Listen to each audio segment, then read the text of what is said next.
Mais la manifestation dans le contexte actuel des faits qui se sont passés cette semaine, oui, nous la maintenons et bien entendu, comme chacun, nous voulons aussi soutenir les familles des enfants qui ont perdu la vie dans cet accident. Mais nous pensons bien que nos manifestations doivent être maintenues parce que si nous sommes là aujourd'hui, c'est justement parce qu'il y a d'autres circonstances dramatiques qui sont généralement occultées, celles qui poussent les personnes à fuir la guerre, à fuir la misère, à fuir les catastrophes climatiques, les persécutions. Le week-end passé, par exemple, ce sont 50 corps de femmes et d'enfants qu'on a retrouvés en Syrie. Ce sont 20 Palestiniens qui ont été tués par les bombes israéliennes à Gaza. Chaque jour en Irak, voilà, je ne vais pas continuer la liste, simplement de dire que nous constatons que les réseaux de migrés ne font que s'intensifier à l'échelle de la planète et parallèlement, alors que toutes ces raisons-là sont légitimes et sont bien là, ce que l'on voit dans les pays d'accueil, c'est exactement le contraire qui se passe de ce qui devrait se passer. Au lieu d'un accueil, c'est un durcissement des politiques d'enfermement et d'expulsion. Il faut quand même savoir que l'Europe forteresse avec aussi toutes ces patrouilles Frontex en Méditerranée et ailleurs, l'Europe forteresse à laquelle on ne peut plus accéder avec un titre légal de séjour, cela signifie depuis 1988 plus de 15 000 morts au large des côtes africaines, italiennes, espagnoles, etc. En même temps, on constate aussi qu'aujourd'hui, on a une stigmatisation de l'étranger dans le contexte de crise économique. Et c'est par rapport à tout cela que nous voulons vraiment continuer à revendiquer haut et fort une politique d'asile qui respecte les droits humains. Qu'en est-il en Belgique? 3/4 des demandes d'asile sont rejetées et l'accord du gouvernement Di Rupo ne prévoit rien de meilleur que du contraire. Donc reprenons les points un par un. Tout d'abord, on va intensifier la politique dite de retour, donc d'expulsion. Une liste de pays sûrs, entre guillemets, qu'est-ce qu'un pays sûr, vers lesquels on peut expulser va être dressée. Il faut aussi savoir que la nouvelle secrétaire d'État à l'asile et l'immigration, Maggie De Bloch, est la seule à avoir obtenu un accroissement de son budget. La rigueur 12, ça ne concerne pas les expulsions. Accroissement du budget pour ouvrir un nouveau centre fermé, le Caricole, à côté du 127 bis. Accroissement de budget pour ouvrir un centre de retour. Ça, c'est une nouveauté. C'est pour les personnes déboutées de leur demande d'asile, on les mettra dans un centre pour les convaincre d'un retour volontaire.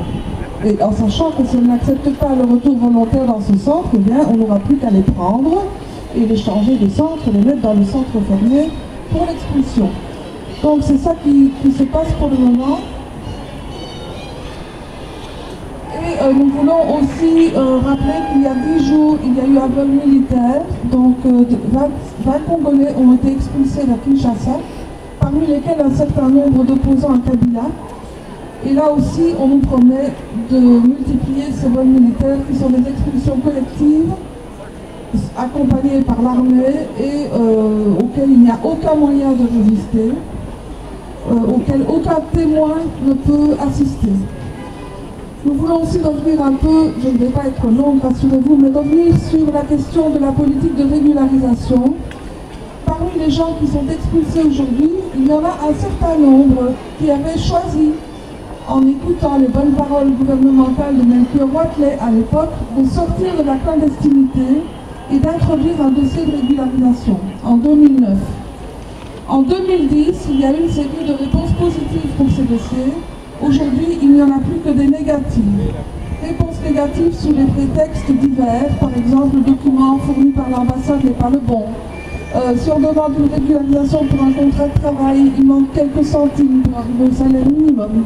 Et donc des personnes qui, y compris sur nos conseils à nous, militants des associations, avaient introduit un dossier de régularisation, avaient choisi de se montrer au plein jour, au grand jour, se retrouvent aujourd'hui à Votemo ailleurs et expulsés.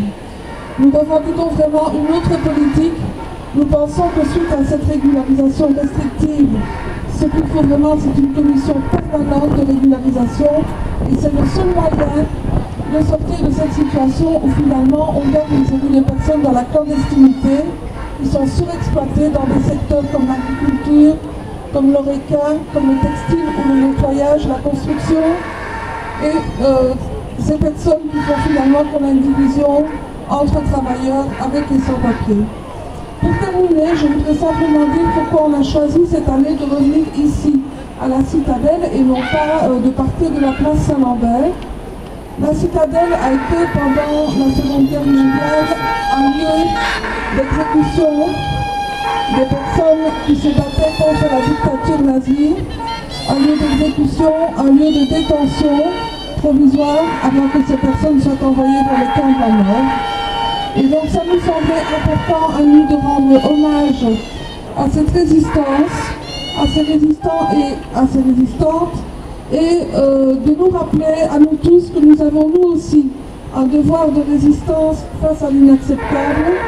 Et l'inacceptable, c'est notamment les centres fermés pour étrangers qui sont des prisons qui cachent leur nom, dans lesquelles des personnes sont enfermées non pas pour un délit, si ce n'est celui de ne pas avoir les bons papiers, centres fermés qui conduisent aux expulsions violentes.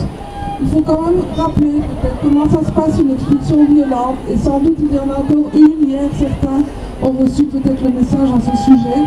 C'est 7 policiers fédéraux qui ceinturent quelqu'un, la personne est menottée, elle est sanglée, elle est bâillonnée, elle est saucissonnée, elle est jetée dans un avion, et c'est comme ça que ça marche les expulsions, autrement ça ne pourrait pas marcher.